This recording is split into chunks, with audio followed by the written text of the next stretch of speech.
मराठी मॅट्रिमोनीवर मिळतो सगळ्यात जास्त चॉईस। मराठी मॅट्रिमोनीने लाखो स्थळं जुळवली आहेत। यापेक्षा चांगली गोष्ट काय असू शकते? मराठी माणसांची नंबर 1 चॉईस मराठी मॅट्रिमोनी।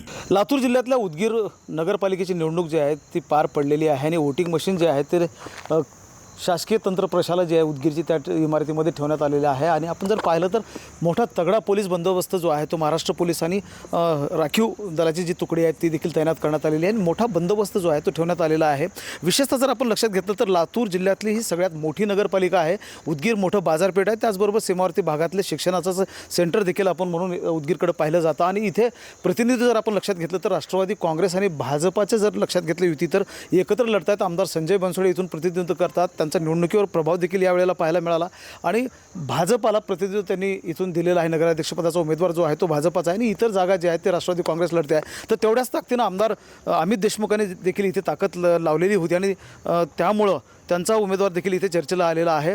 आणि उदगीरचं जर विशेषतः आपण लक्षात घेतलं तर इथले जे काँग्रेस आणि शिवसेनेचे जे उमेदवार आहेत ते देखील डोळ्यात तेल घालून या स्ट्रॉंग रूमकडे पाहत आहेत आणि इथे जे कॅमेरे आणि CCTV उभारण्यात आलेला आहे त्यावरून देखील लक्ष जे आहे ते पूर्णपणे ठेवण्यात येत आहे। ही स्ट्रॉंग रूमचे CCTV आहे, कॅमेरे सगळीकडे लावलेले आहेत। पोलीस दलाचा जसा बंदोबस्त आहे तसाच CCTVने देखील उमेदवार इथले जे आहेत ते लक्ष ठेवत आहेत। उमेदवारांचे प्रतिनिधी जे आहेत ते नेमण्यात आलेले आहेत आणि या स्ट्रॉंग रूमला काँग्रेसचे 3 प्रतिनिधी आहेत तर शिवसेना शिंदे गटाचे देखील 3 प्रतिनिधी आहेत। आणि कारण इथे भाजपा आणि राष्ट्रवादीला सोडून शिवसेना स्वतंत्र लढलेली आहे। एक उपमुख्यमंत्री एकनाथ शिंदे यांची देखील इथे सभा झाली आणि त्यामुळे एक वातावरण ढवळून निघालेलं होतं।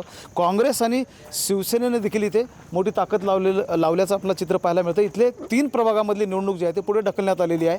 20 तारखेला मतदान होईल आणि 21 तारखेला निकाल जो आहे तो समोर येईल। या ठिकाणी आपल्यासोबत काँग्रेसचे काही प्रतिनिधी आहेत, कसं म्हणजे लक्ष ठेवता की इथं 24 तास उमेदवाराचे प्रतिनिधी असतात? 2 डिसेंबर रोजी मतदान झाल्याच्या नंतर निकाल अचानकपणे पुढे गेल्याचं कळालं। त्यानंतर सर्व काँग्रेस पक्षाच्या समर्थकांमध्ये आणि उदगीरच्या तरुणाईमध्ये एक प्रकारच्या गैरविश्वासाचं वातावरण निर्माण झालेलं आहे। उदगीरकर मोठ्या उत्साहाने या निवडणुकीला सामोरं गेले होते, परंतु शासन आणि प्रशासन हे लोकांमध्ये विश्वास कमवण्यासाठी कमी पडत आहेत। या ठिकाणी मतपेट्या या ठिकाणी आणून ठेवल्याच्या नंतर आम्हाला कुठल्याही प्रतिनिधीला या ठिकाणी आतमध्ये येण्यासाठी मज्जाव करण्यात आलेला होता। त्यामुळं डोळ्याच्या आडवं काय होणार आहे याची भीती निर्माण झाली होती। आम्ही ज्यावेळेस प्रशासनाशी संपर्क केला तर SDM साहेबांनी आम्हाला उमेदवार प्रतिनिधी नेमायची परवानगी दिली, परंतु उमेदवार प्रतिनिधीला जिथंपर्यंत आपल्याला इथं मध्ये येऊ दिलं गेलं तिथून आतमध्ये अनधिकृत काही लोक मध्ये चाललेले आमच्या निदर्शनास आले।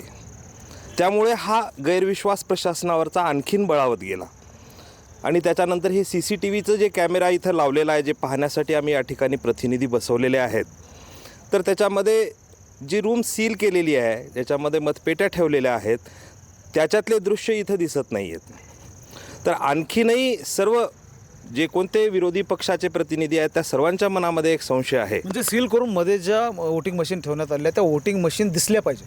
हो, त्या वोटिंग मशीनला काही कोणी हात लावत नाही हे किमान एवढं खातरजमा करण्यासाठी दिसत असलं पाहिजे ना, काही हरकत नसावी ते दिसत असायला। ज्या खोलीमध्ये मतपेट्या ठेवलेल्या आहेत अनेक कॅमेरे जे आहेत ते बंद आहेत असं सांगितलं जातं। हे अंजुम कादरी यांचे प्रतिनिधी आहेत। कसं म्हणजे किती तासांचं शिफ्ट असतं तुमचं? कसं? 8 तासाचा शिफ्ट आहे। सकाळी एक प्रतिनिधी आहे, रात्री एक प्रतिनिधी आहे। इमारतीमध्ये तुम्हाला जाऊ दिलं जातं की फक्त CCTV पाहत बसायचं? CCTV पाहत बसायचं आम्हाला, फक्त मध्ये परवानगी नाही। म्हणजे इमारतीच्या आत उमेदवारांचे प्रतिनिधी जे आहेत त्यांना प्रवेश नाही आहे, मात्र CCTV जो इमारतीच्या बाहेर लावण्यात आलेला आहे त्या CCTVद्वारे हे लक्ष ठेवत असतात। मला सांगा, तुम्ही देखील प्रतिनिधी आहात, कसं तुम्ही म्हणजे शिवसेनेच्या माध्यमातून तुम्हाला काय वाटतं का की काही म्हणजे मशीनमध्ये काही होऊ शकतं? म्हणजे प्रतिनिधी जे तुम्ही नेमले ते नेमके कशासाठी? आता या ठिकाणी 2 डिसेंबरला मतदान झालं आणि 3 डिसेंबरला मतमोजणी होणार हे निश्चित होतं, परंतु अचानकपणे हे केलं की 21 तारखेला ह्याचं पूर्ण होणार आहे। परंतु यामुळं एक वातावरण असं झालेलं आहे की आज आपले सर्वांचं या ठिकाणी अनेक जे उमेदवार आहेत त्यांनी खूप चांगल्या पद्धतीनं आपल्या प्रभागामध्ये काम केल्यामुळं त्यांचे आता निवडून येण्याची शक्यता आहे. परंतु आज जर आपण पाहिलं तर आज जवळपास 20 दिवस 18 ते 19 दिवस पुढे ढकलल्यामुळं या ठिकाणी आम्ही पाहतोय की आज स्ट्रॉंग रूममध्ये पूर्ण मशीन जे आहेत ह्या सीलबंद करण्यात आलेल्या आहेत. परंतु त्या सीलबंद केलेल्या ह्याला फक्त दरवाजा दिसतो आहे, पण मध्ये आतमध्ये काय चाललं आहे हे गुलदस्त्यात आहे. कारण या ठिकाणी SDM साहेबांनी कॅमेरे लावलेले आहेत, परंतु कॅमेऱ्याचा जर आपण जर विचार केला तर एक म्हणजे स्ट्रॉंग रूमला सील करण्यात आलेलं आहे, मध्ये वोटिंग मशीन ठेवण्यात आलेले आहेत, मात्र वोटिंग मशीन्स दिसत नाहीत आणि त्या देखील दिसण्याची सोय करावी अशा प्रकारची मागणी जी आहे ती उमेदवारांचे प्रतिनिधी करताना आपल्याला पाहायला मिळत आहे. आणि कॅमेरे जे या इमारतीच्या अवतीभोवती आहेत ते देखील बंद आहेत, ते देखील सुरुवात करावेत अशा प्रकारची मागणी आहे. म्हणजे एकूणच जर लक्षात घेतलं तर उमेदवारांचे प्रतिनिधी जे आहेत ते डोळ्यात तेल घालून या स्ट्रॉंग रूमवर लक्ष ठेवून आहेत, मात्र त्यांना इमारतीच्या आत जाऊ दिलं नाही जात नाही किंवा तिथे काय चाललं हे दिसत नाही. त्यामुळे एक अडचण झालेली आहे आणि CCTVचे जे कॅमेऱ्याची जी काही स्क्रीन आहे त्यावर लक्ष ठेवून इथले उमेदवारांचे प्रतिनिधी 24 तास असलेले आपल्याला पाहायला मिळतात. महेंद्र जोंधळे, TV9 मराठी, लातूर. मराठी मॅट्रिमोनीवर मिळतो सगळ्यात जास्त चॉईस. मराठी मॅट्रिमोनीने लाखो स्थळं जुळवली आहेत. यापेक्षा चांगली गोष्ट काय असू शकते? मराठी माणसांची नंबर 1 चॉईस मराठी मॅट्रिमोनी.